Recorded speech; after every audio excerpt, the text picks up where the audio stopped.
The luxury train had just left Chicago when the silence in the glass cabin shattered. A train attendant suddenly pointed at a well-dressed black man sitting in the most expensive suite and began yelling, demanding proof he belonged there. No one else was questioned. Passengers stared, some even started recording. But the man didn't argue. He calmly reached for his phone, because in the next few minutes he would put the railroad's CEO on speaker, and what happened next would leave the entire train speechless.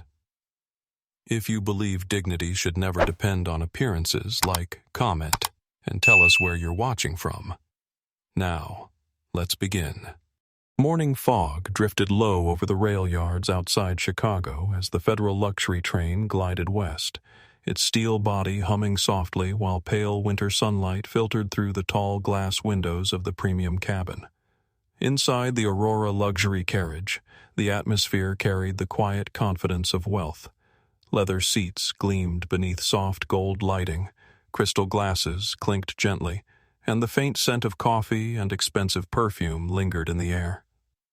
Well-dressed passengers flipped through newspapers or scrolled silently on tablets while the landscape beyond the glass blurred into gray winter plains. In Aurora Suite, one sat Malik Voss, a tall black man in his early 40s with calm dark eyes and a composed posture that made him appear both distant and grounded at the same time.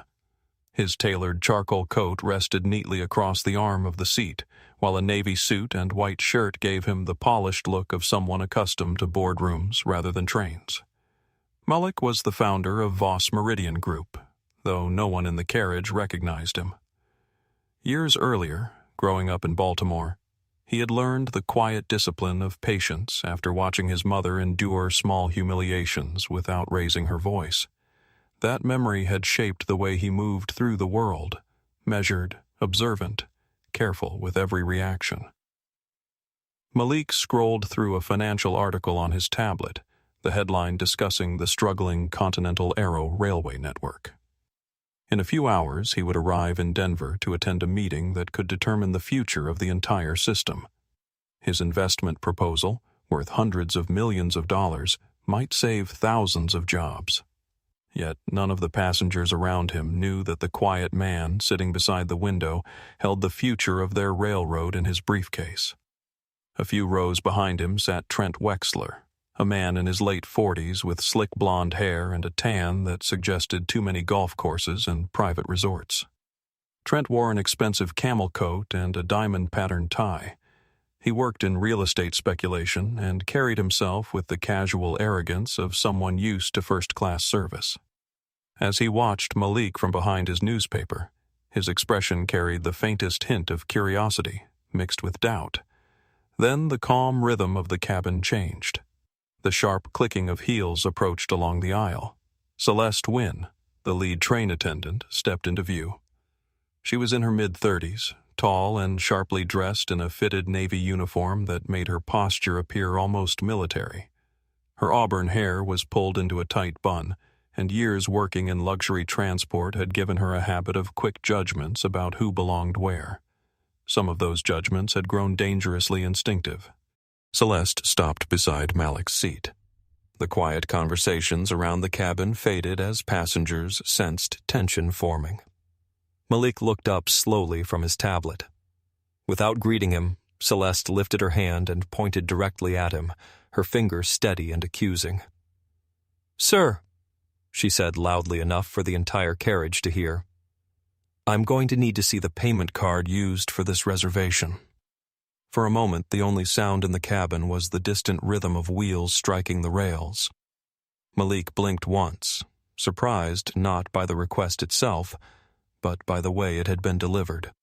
No one else in the cabin had been asked for verification. The man across the aisle sipped champagne without interruption. Trent Wexler leaned slightly forward, clearly interested.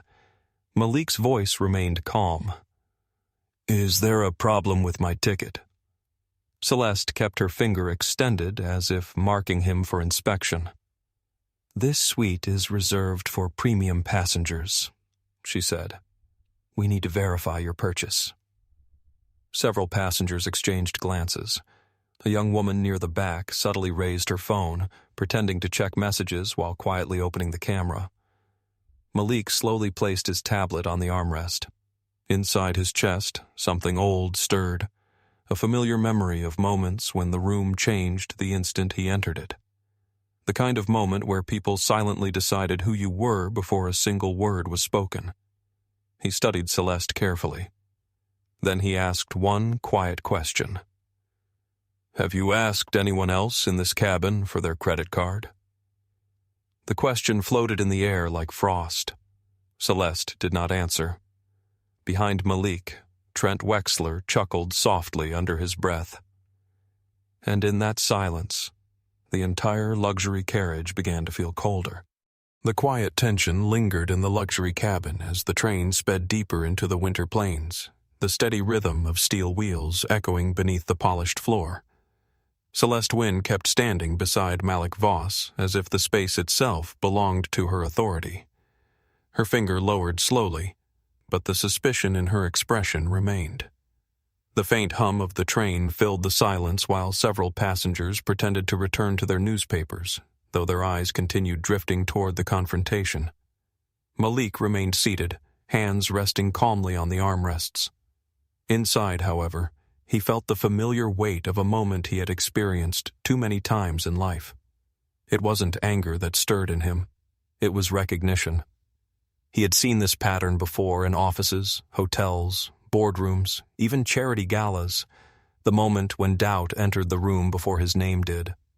Celeste folded her arms. Her voice softened slightly, but the edge was still there. "Sometimes the reservation system places passengers in the wrong section," she said. "It happens when someone accidentally books above their class." The words were carefully chosen, but their meaning was not subtle. A few seats behind Malik, Trent Wexler lowered his newspaper with a small smirk. The 48-year-old investor had spent decades flipping commercial buildings across Texas and Colorado, and success had left him convinced he could recognize wealth the way a gambler recognizes cards. Malik, quiet and self-contained, did not fit the picture Trent expected to see in the most expensive suite on the train. "Well," Trent said lightly, loud enough for nearby passengers to hear, "luxury service does occasionally make mistakes." A couple of passengers chuckled nervously. Others shifted in their seats, uncertain whether to be amused or uncomfortable. Malik studied Celeste carefully. She stood rigidly in her tailored uniform, the golden insignia on her collar catching the morning light. Years working in high-end transport had trained her to maintain control of any situation. Yet beneath that discipline was something else, a habit of deciding quickly who deserved her respect and who did not. "Would you like to see my ticket?" Malik asked quietly. Celeste hesitated. For a brief second she looked almost uncertain, as if the calm in his voice unsettled her more than anger would have.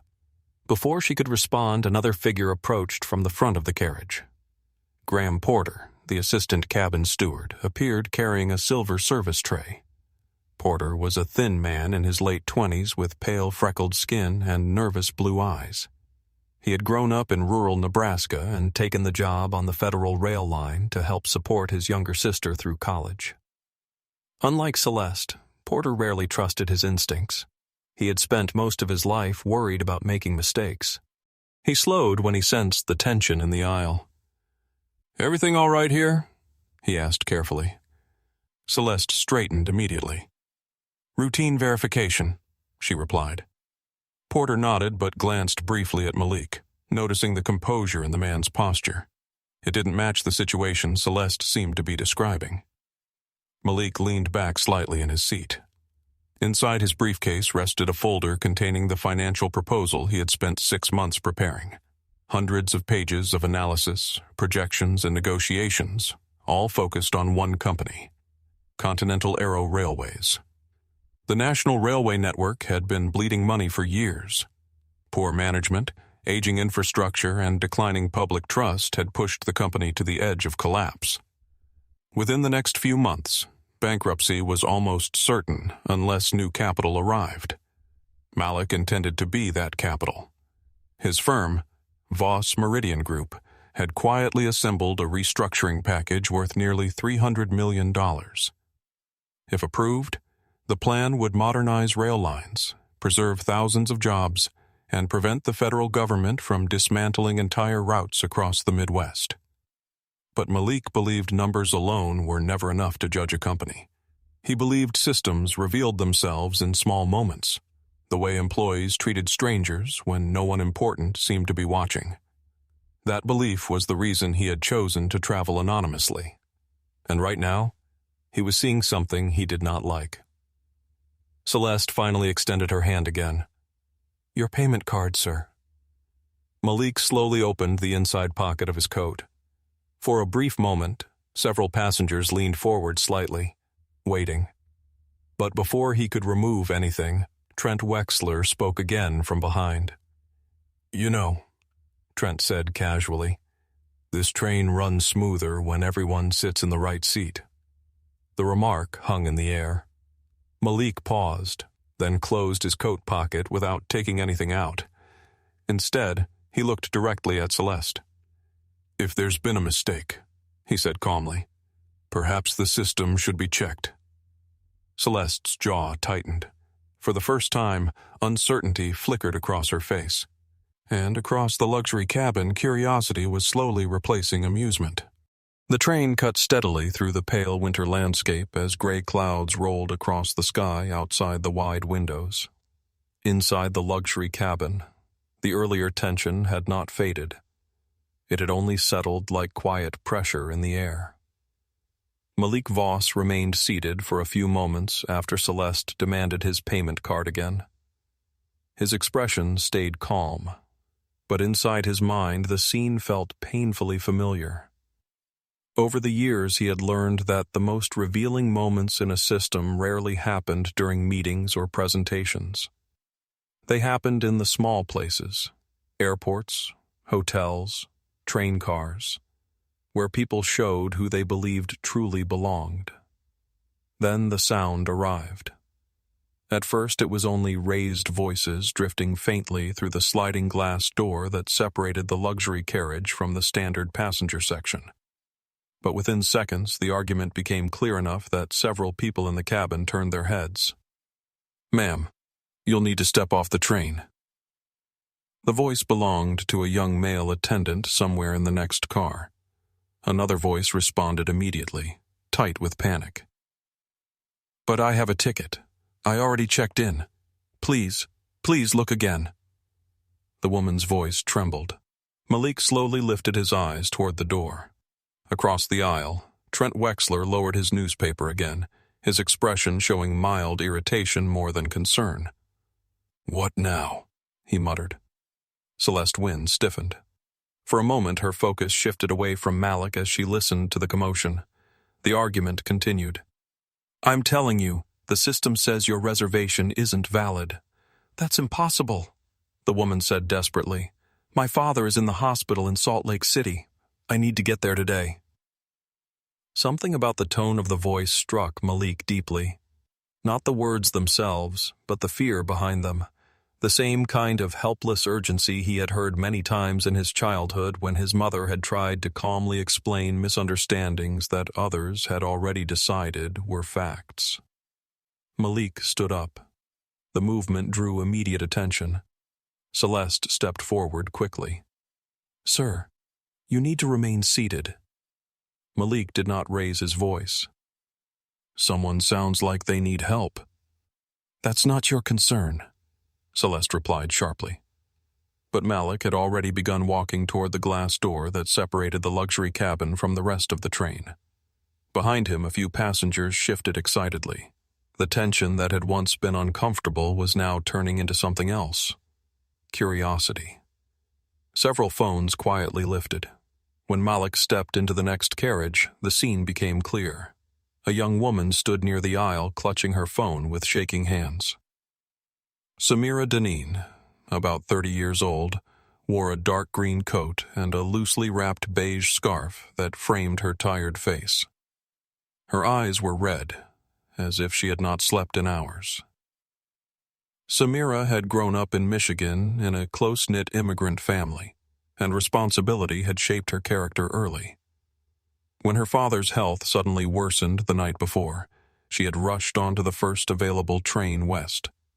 Standing across from her was Kyle Hendricks, a junior rail attendant, barely 25. Kyle had short brown hair and the tense posture of someone still learning how to handle authority. His father had been a freight conductor for 30 years, and Kyle had grown up believing rules kept trains, and people, moving safely. Unfortunately, he also believed the system rarely made mistakes. "I'm sorry," Kyle said, though his voice carried more impatience than sympathy. "Your name isn't appearing on the passenger manifest." Samira held out her phone. "Here, look, seat 27B, I paid yesterday." Kyle barely glanced at the screen. "I can't override the system," he said. Malik stepped forward calmly. "Perhaps it should be checked again." Kyle turned toward him, surprised. "Sir, passengers aren't allowed to interfere with crew operations." Behind Malik, Celeste suddenly appeared in the doorway. Her voice rose instantly. "This passenger has already been causing problems in the luxury cabin," she announced loudly. The words were deliberate, aimed not just at Kyle, but at everyone watching. Several passengers leaned into the aisle. Phones lifted higher now. Malik felt the shift in the atmosphere. The moment had changed from a misunderstanding to something else, something that looked dangerously like a pattern. One person questioned for belonging in the wrong place. Another person told her ticket wasn't valid. He looked at Samira again. Fear had replaced her earlier desperation. For a brief moment, Malik considered simply returning to his seat. His meeting in Denver mattered. The investment plan in his briefcase mattered. Thousands of jobs depended on it. But another thought followed immediately. If the system failed in the small moments, it would fail in the large ones too. Malik spoke quietly. "Let's confirm her reservation before removing her." Celeste's face hardened. "That won't be necessary," she said.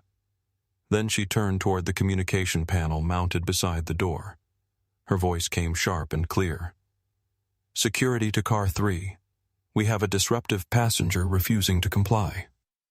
The words traveled down the train like an electric current, and suddenly every phone in the carriage was recording. The train thundered across the frozen plains as tension thickened inside car 3. Outside the wide windows, fields of pale snow blurred past beneath a heavy gray sky, but inside the carriage every passenger had stopped pretending not to watch. 2 uniformed rail security officers pushed through the narrow aisle a few minutes after Celeste's call. The first was Officer Daniel Ruiz, a broad-shouldered man in his early 40s with short black hair and tired eyes that suggested years of long shifts on federal rail lines. Ruiz had once served as a military police officer overseas, and the experience had taught him to distrust quick accusations. Beside him walked Officer Paige Dalton, a younger officer in her early 30s with sharp features and steady posture. Dalton had grown up in a family of railroad engineers and took her job seriously, believing discipline kept passengers safe. "All right," Ruiz said calmly as he surveyed the scene. "What seems to be the problem?" Celeste stepped forward immediately. "This passenger refused to comply with crew instructions and interfered with train operations," she said, pointing toward Malik again. Her voice was clear and confident, but something in her expression had tightened since the officers arrived. Malik stood quietly beside Samira, hands relaxed at his sides. Before he could speak, another voice rose from the row behind them.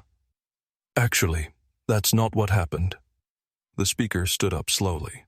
Her name was Elena Vale, a woman in her late 30s with sharp gray eyes and dark hair pulled into a loose knot. Elena wore a simple black coat and carried a leather briefcase at her feet.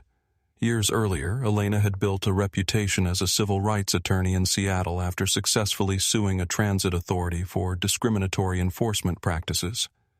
That experience had sharpened her instincts. She recognized patterns of bias quickly and rarely hesitated to confront them. She lifted her phone slightly. "I've been recording since the moment the attendant demanded his payment card in the luxury cabin," Elena said. The entire carriage fell quiet. Celeste's expression changed. "That recording isn't permitted," she said quickly. Elena's voice remained steady. "It absolutely is, when it documents a potential civil rights violation." Officer Dalton exchanged a quick glance with Ruiz. "What exactly are you saying happened?" Ruiz asked. Elena nodded toward Malik first, then Samira. "I'm saying both of these passengers were singled out before any verification was attempted." Celeste crossed her arms defensively. "That's not true." Elena took a step forward. "Then check the system." The suggestion hung in the air for a moment. Ruiz turned toward Kyle Hendricks. "Can we access the reservation logs?" Kyle hesitated before nodding. "There's a terminal in the service panel." Within seconds, he opened a small touchscreen built into the wall near the carriage entrance. The system displayed passenger reservations, seat numbers, and service notes. Kyle typed Samira's confirmation number first. His brow furrowed. "That's strange." "What?" Ruiz asked. Kyle leaned closer to the screen. "There's a security flag on the reservation." Samira's eyes widened. "I've never been flagged for anything." Ruiz studied the display. "What kind of flag?" Kyle swallowed. "It says manual security review." Elena folded her arms slowly. "Who entered it?" Kyle tapped the record again. The name appeared on the screen. For several seconds, no one spoke. Finally, Kyle read it aloud. "Entry made by Celeste Wynn." A ripple of murmurs moved through the carriage. Celeste's face paled slightly. "That must be a mistake." But Kyle was already checking the second record. He searched Malik's name. Another alert appeared. Kyle's voice grew quieter. "There's another security flag here, too." Ruiz leaned forward. "Same entry?" Kyle nodded slowly. "Same employee." All eyes turned toward Celeste.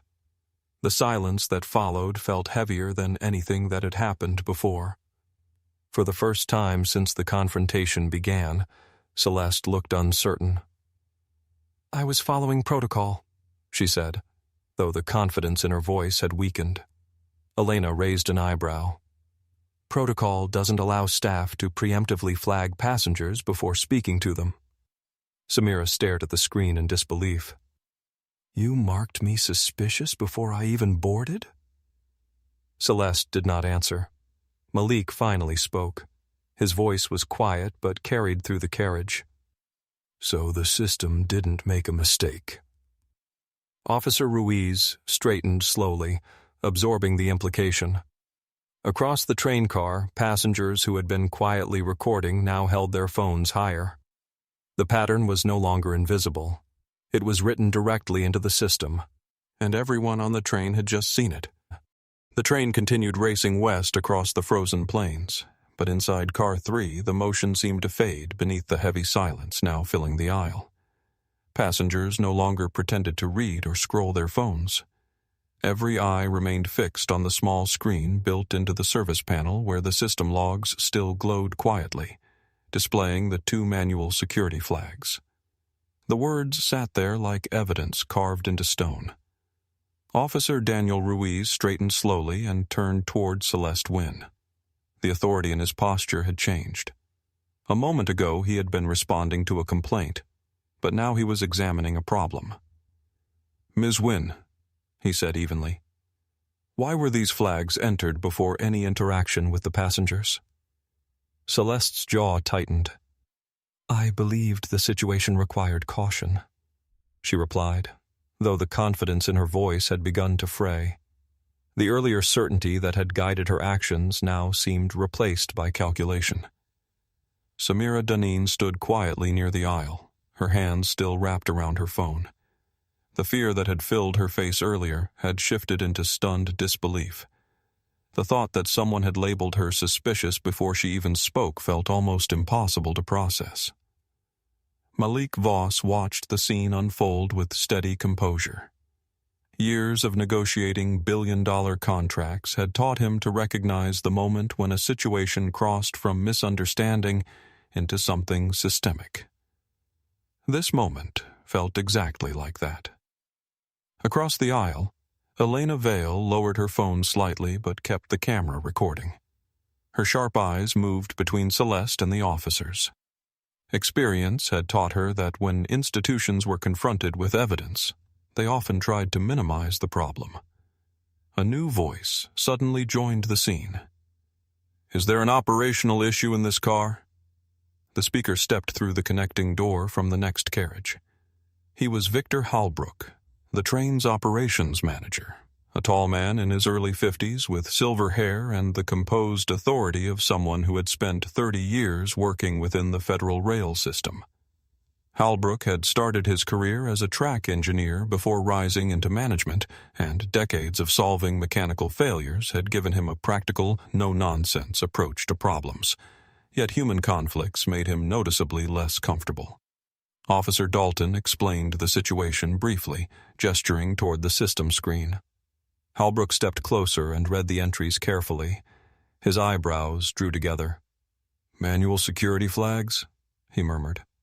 Kyle Hendricks shifted nervously beside the panel. "Yes, sir." Halbrook turned toward Celeste. "Did you enter these alerts?" Celeste hesitated. For the first time since the confrontation began, she seemed unsure how to answer. Meanwhile, Malik reached calmly into his coat pocket. The motion drew immediate attention. Several passengers leaned forward slightly. Instead of producing a credit card or ticket, Malik removed his phone. For a moment, he simply looked at the screen. Inside his mind, calculations moved quickly. The meeting waiting for him in Denver would begin within a few hours. The financial proposal in his briefcase represented months of research and negotiations. Walking away from that investment would cost his firm millions in opportunity. But another thought followed. If a company could not maintain fairness in the smallest human interaction, trusting it with hundreds of millions of dollars would be reckless. Malik scrolled through his contacts. Then he tapped a name. The phone rang once, twice. On the third ring, a voice answered. "Jonathan Pierce speaking." The name caused an immediate reaction from Halbrook. Jonathan Pierce, the CEO of Continental Aero Railways, was widely known throughout the rail industry. A former logistics executive in his early 50s, Pierce had been brought in 2 years earlier to rescue the failing railway network from financial collapse. His leadership style was direct, sometimes blunt, but he had built a reputation for protecting the company's public image at all costs. Malik pressed the speaker button. His voice remained calm. "Good morning, Jonathan." There was a brief pause on the line. "Malik?" Halbrook's head snapped up. Celeste froze completely. Malik continued quietly. "I'm currently aboard train 417. The carriage fell completely silent. "Your lead attendant flagged 2 passengers as security concerns before speaking to them," Malik said. "One of them was a woman trying to reach her father in a hospital. The other was me." The silence on the phone stretched for several seconds. Then Jonathan Pierce spoke again, his tone suddenly sharp. "Put the operations manager on the line." Halbrook stepped forward quickly, clearly unsettled. "Victor Halbrook speaking, sir." "What exactly is happening on that train?" Halbrook glanced at the system screen again before answering. "It appears 2 passengers were incorrectly flagged." Pierce's voice hardened. "Incorrectly?" Malik watched Celeste carefully. Then he spoke again. "I was on my way to Denver to finalize the investment package we discussed." Every passenger listening suddenly seemed to stop breathing. Malik's words were steady. "But after seeing how your system treats people, I'm reconsidering whether Continental Aero is ready for that investment." Halbrook looked stunned. Celeste's face had gone completely pale. Across the aisle, Trent Wexler slowly lowered his newspaper. For the first time since the train left Chicago, No one in the carriage had anything to say. Sometimes the miracles God sends into our lives don't arrive with thunder or light from the sky. Sometimes they arrive in quiet moments, when one person chooses courage over silence, dignity over comfort, and truth over fear. On that train, many people watched. Only a few spoke. But that one choice changed everything. In our everyday lives, we may not hold power, money, or titles like Malik did. Yet we all face small moments where we can choose kindness, fairness, and courage. Those moments may seem small, but God often uses ordinary people and ordinary decisions to bring extraordinary change. If this story touched your heart, take a moment to like the video, share it with someone who believes in justice and compassion, and write in the comments where you're watching from. Your voice might encourage someone else to stand up for what is right. And if you believe that God sometimes sends quiet miracles through brave people, don't forget to subscribe to the channel so you won't miss the next story. May God bless you, protect your family, and guide your path with peace and kindness wherever you are watching from today. If you enjoyed this story, please like, share, and tell you where you're watching from. And don't forget to subscribe to Every Paw Has a Story for more powerful stories.